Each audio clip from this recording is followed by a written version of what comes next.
मैं विष्णु कुमार तिवारी शासकीय उत्कृष्ट उच्चतर माध्यमिक विद्यालय मैहर जिला सतना मध्य प्रदेश से हूँ। आज हम कक्षा 11वीं गणित में समुच्चय के पहले भाग की चर्चा करेंगे। तो आइए देखते हैं।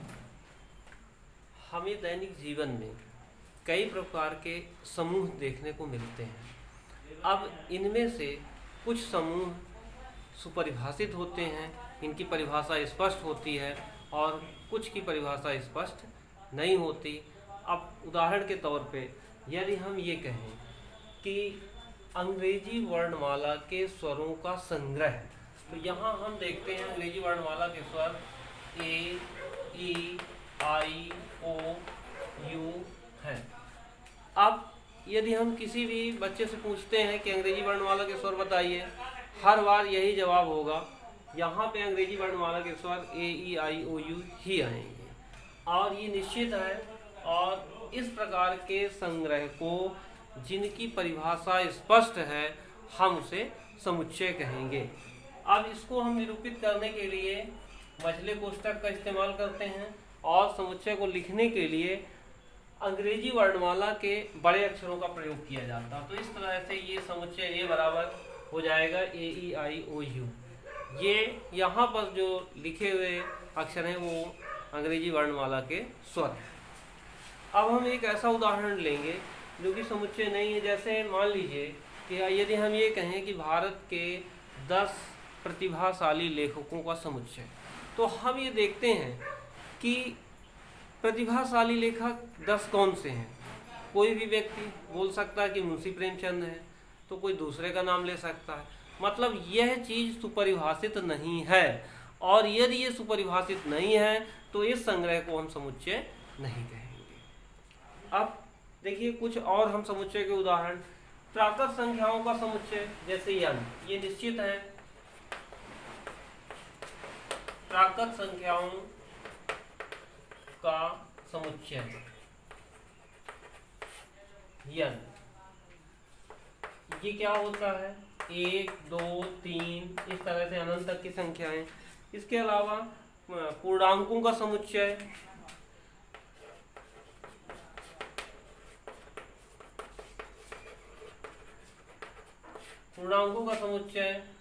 तो इसमें जो पूर्णांक आते हैं z, तो इसमें आएंगे -3, -2, -1, 0, 1, 2, 3 अप टू इनफाइनाइट। तो इस तरह से ये पूर्णांकों का समुच्चय है। परिमेय संख्याओं का समुच्चय, अपरिमेय संख्याओं का समुच्चय, वास्तविक संख्याओं का समुच्चय, ये कई उदाहरण हम दे सकते हैं। अब समुच्चय को लिखने के तरीके पे हम आते हैं। तो समुच्चय को लिखने के 2 तरीके हैं।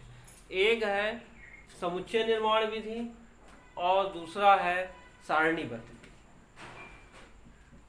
तो सारणीबद्ध विधि में हम प्रत्येक अवयव को अलग अलग करके दर्शा देते हैं। जैसे यहाँ पर जो ए बराबर ए, ई, आई, ओ, यू लिखा है, ये सारणीबद्ध विधि में लिखा है। और यदि हम इसको समुच्चय निर्माण विधि में लिखना चाहें तो इसी को हम लिख सकते हैं। x इस प्रकार है कि x अंग्रेजी वर्णमाला का स्वर है।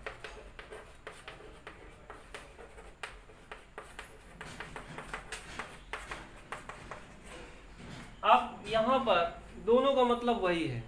यहाँ पे जो x है, इस x का मतलब है कि कोई ना कोई इसका एक अवयव। जैसे x बराबर अगर हम a ले लें तो a इस प्रकार है कि a अंग्रेजी वर्णमाला का स्वर है। फिर e को भी ले सकते हैं, e इस प्रकार है कि अंग्रेजी वर्णमाला का स्वर है। मतलब इस x के स्थान पर वो सारे स्वर आ जाएंगे। दोनों का मतलब वही है। और इस तरह से समुच्चय को लिखने के जो 2 तरीके हमारे सामने आए हैं, इसमें एक ये वाला सारणीबद्ध विधि कहलाती है और ये समुच्चय निर्माण विधि कहलाती है। अब हम कुछ प्रश्नों को हल करेंगे। देखिए इसमें आपकी पुस्तक में है, उदाहरण 1 है। इसमें पहला है उदाहरण 1, समीकरण x² प्लस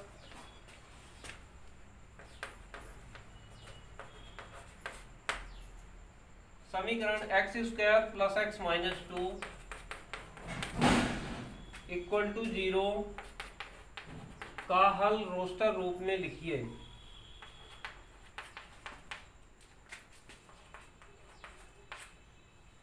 रोस्टर मतलब सारणीबद्ध विधि।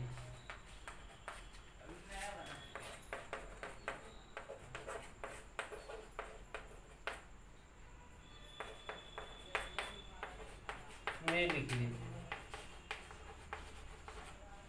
अब इसको हल करने के लिए सबसे पहले हम इस वर्ग समीकरण को हल करेंगे। आपने इसका हल कक्षा 10वीं में सीखा है। इसको हम इस तरह से लिख सकते हैं, अगर हम इसके गुणनखंड करें x square plus x minus 2 equal to 0। अब यहाँ पर अगर हम कक्षा 10वीं की बात करें तो ऐसी दो संख्याएं ढूंढेंगे जिनका गुणनफल ऋण 2 आए और जोड़ने पर 1 आए। तो ऐसी संख्याएं क्या हो सकती हैं, यहाँ पे गुणनफल -2 होना चाहिए और जोड़ने पर 1। तो हम इसको ऐसा लिख सकते हैं x square plus 2x minus x minus 2 equal to 0। इससे हम x कॉमन ले लेते हैं, x कॉमन लेंगे तो x प्लस 2, इससे -1 कॉमन ले लेते हैं तो ये x प्लस 2 इक्वल टू 0। और इस तरह से ये मिलेगा x प्लस 2 और x माइनस 1 इक्वल टू 0। तो इसका मतलब होगा जब x प्लस 2, मैं थोड़ा सा शॉर्टकट कर रहा हूँ क्योंकि आप इसको कक्षा 10वीं में सीख चुके हैं। तो x प्लस 2 इक्वल टू 0, जिससे मिलेगा x इक्वल टू -2 और x माइनस 1 इक्वल टू 0 लेने से x इक्वल टू 1। अब इसका हल समुच्चय क्या होगा, इसलिए जो इसका रोस्टर रूप होगा, इसलिए इसका रोस्टर रूप निम्नलिखित होगा।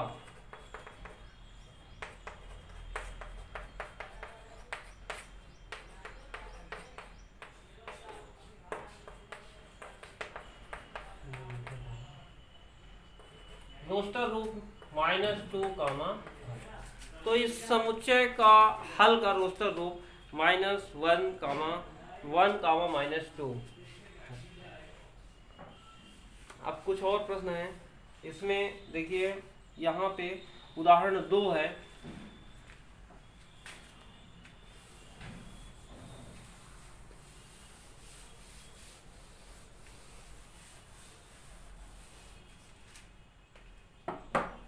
उदाहरण 2,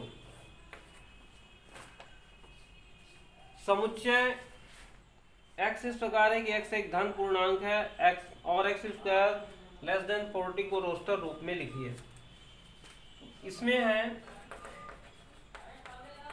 समुच्चय x सच दैट x एक धन पूर्णांक है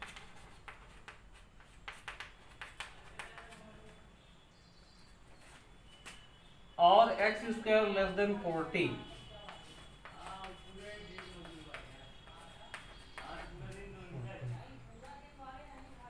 को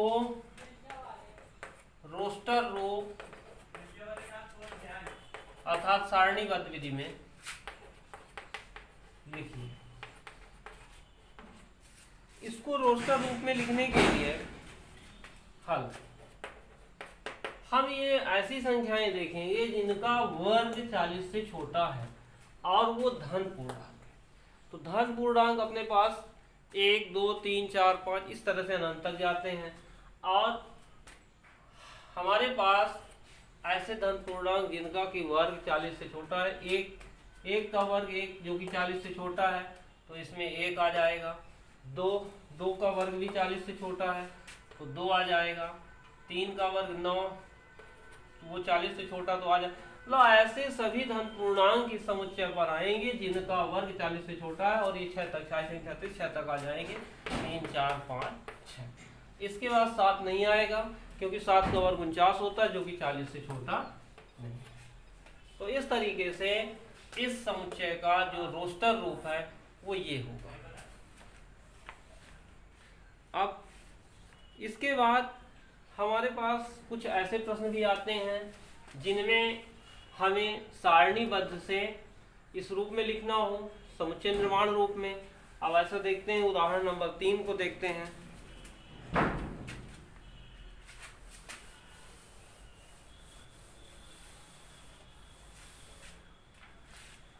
उदाहरण 3 में समुच्चय A बराबर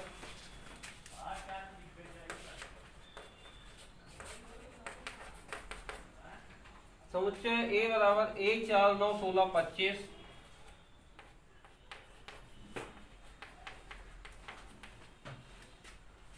डैश डैश डैश को समुच्चय निर्माण रूप में लिखिए।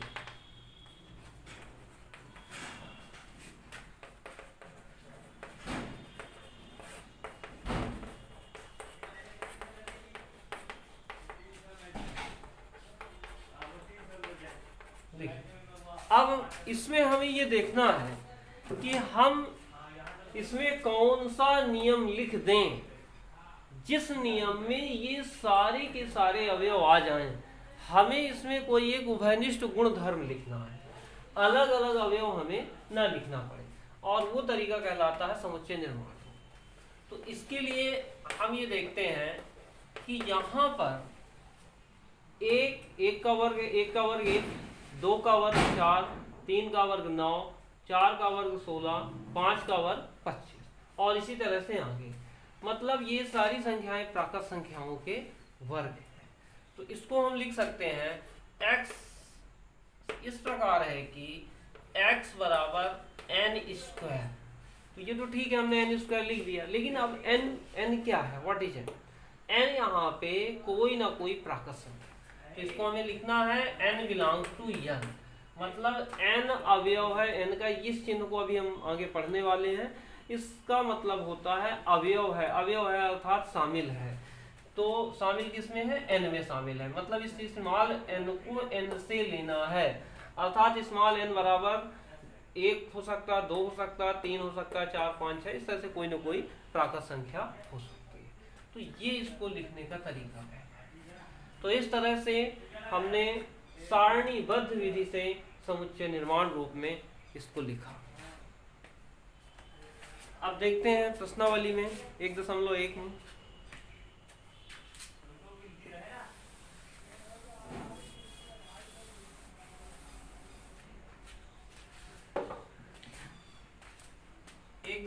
एक प्रश्नावली में पहला प्रश्न है। इसमें देखिए पहला प्रश्न है, निम्न में से कौन से समुच्चय हैं, अपने उत्तर का औचित्य बताइए। तो इसमें देखिए पहले का पहला जे अक्षर से प्रारंभ होने वाले वर्ष के सभी महीनों का संग्रह। तो जे अक्षर से प्रारंभ होने वाले सभी महीने, आप ये बताइए कि अगर मैं आपसे पूछता हूँ कि जे अक्षर से प्रारंभ होने वाले वर्ष के कौन से महीने, तो जनवरी, जून, जुलाई, ये निश्चित है, किसी से पूछा जाएगा हर बार यही जवाब मिलेगा।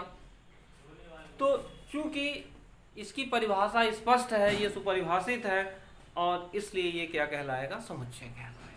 तो इस तरह से ये आप पहले का उत्तर आप लिख सकते हैं। चूंकि यह संग्रह सुपरिभाषित है, इसलिए यह एक समुच्चय है।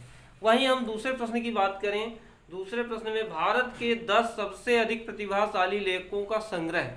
तो भारत के सबसे अधिक प्रतिभाशाली लेखक कौन से हैं?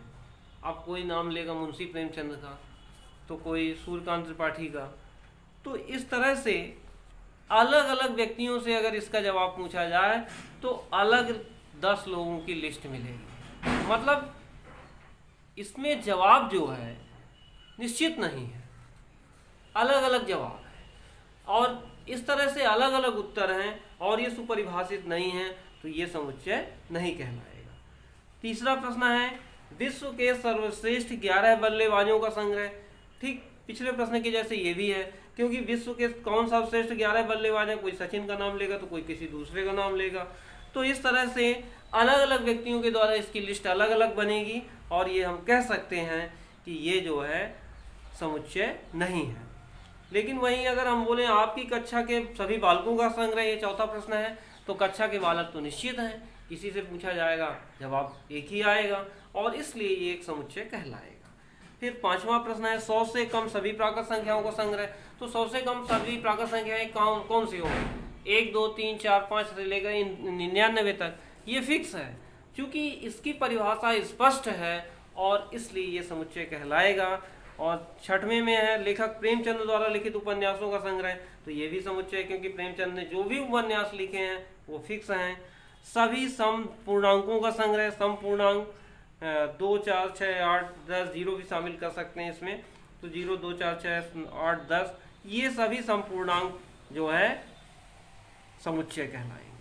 इस अध्याय में आने वाले प्रश्नों का संग्रह, तो इस अध्याय में जो भी प्रश्न आएंगे वो सारे प्रश्न निश्चित हैं, तो इस तरह से एक समुच्चय। इसके बाद विश्व के सबसे अधिक खतरनाक जानवरों का संग्रह, ये समुच्चय क्या आप बताइए हो सकता है? ये समुच्चय नहीं हो सकता। क्यों नहीं हो सकता? वजह उसकी ये है कि यहाँ पे एक चींटी भी खतरनाक हो सकती है और नहीं भी हो सकती, एक सांप भी हो सकता है, कोई बोलेगा शेर खतरनाक है, तो कोई निश्चित है नहीं, यहाँ पर कोई एक फिक्स लिस्ट नहीं है कि कौन सबसे अधिक खतरनाक जानवर है, और इसलिए जो है तो ये संग्रह जो है ये संग्रह समुच्चय नहीं कहलाएगा। अब देखिए आपके सामने दूसरा प्रश्न है, इसमें रिक्त स्थानों की पूर्ति करना, तो देखिए इसमें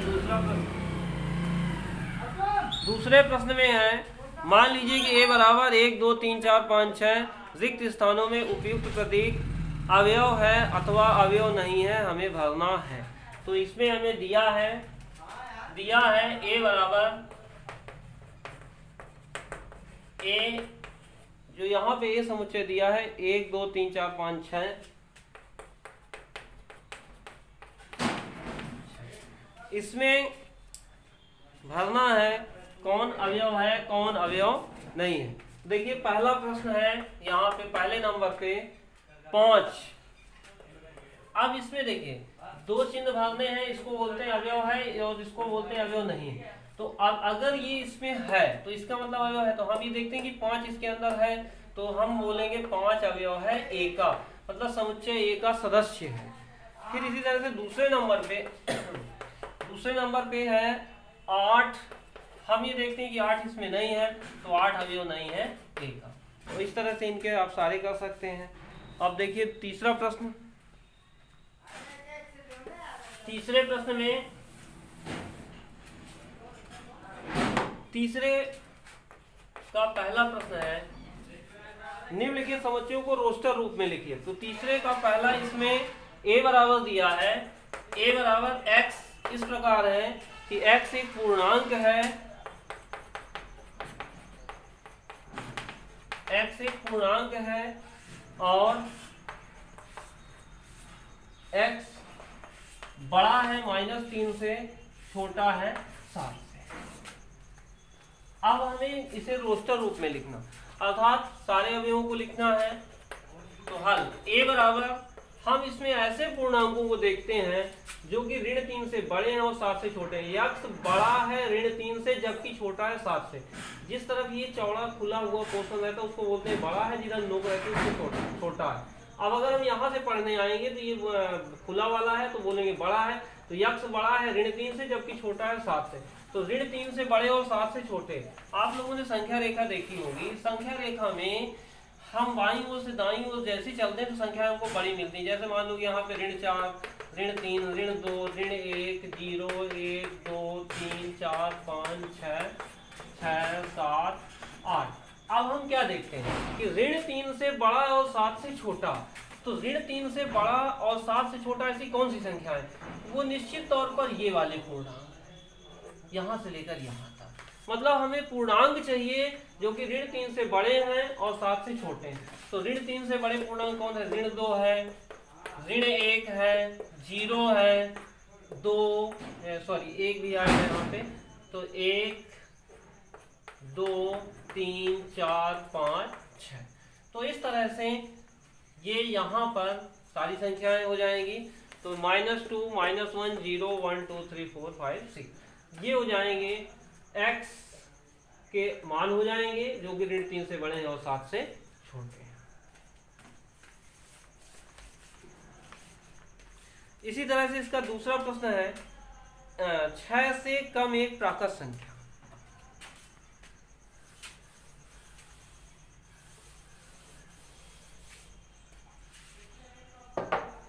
सेकंड इसमें है b बराबर x, इस प्रकार है x 6 से कम एक प्राकृत संख्या, x संख्या 6 से कम एक प्राकृत संख्या।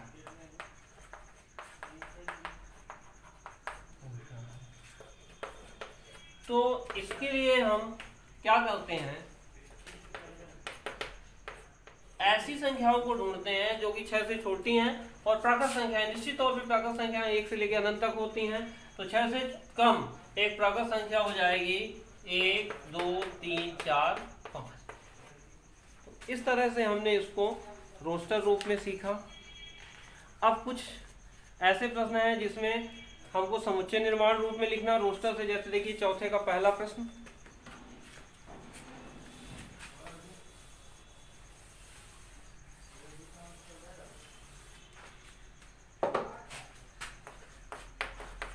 इसमें है 3 6 9 12।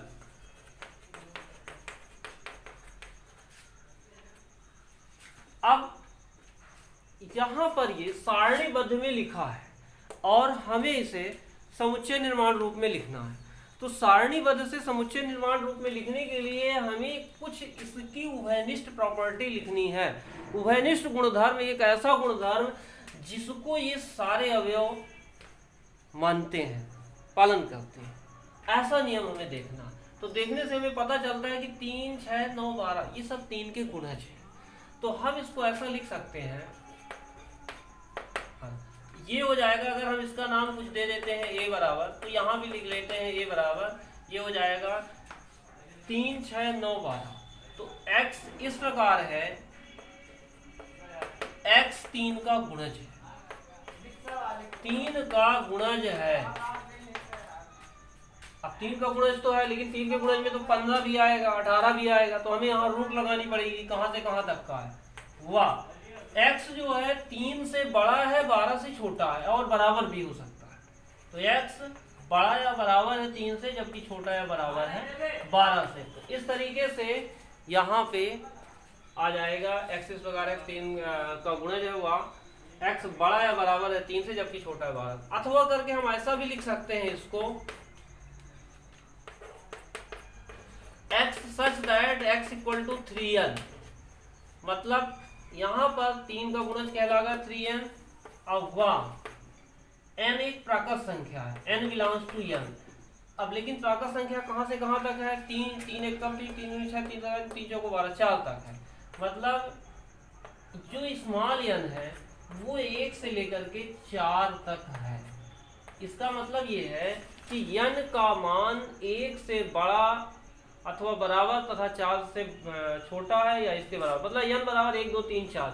जब n का मान 1 रखोगे तो 3 1 कम 3 मिलेगा, जब 2 रखोगे तो 3 दूनी 6 और 3 पर 3 से 9 मिलेगा, और जब 4 रखेंगे तो 4 से 12 मिल जाएगा। और इस तरह से अगर हम n के मान 1 से 4 तक इसमें रखेंगे तो यही मान हमको मिल जाएंगे। तो इस तरह से हम ये भी लिख सकते हैं और ये भी लिख सकते हैं, दोनों का मतलब एक ही है।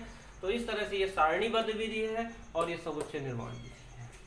तो ठीक है बच्चों, अब आप लोग बाकी के क्वेश्चन इसके करेंगे और फिर अगले वीडियो में अगले एक्सरसाइज की चर्चा करेंगे।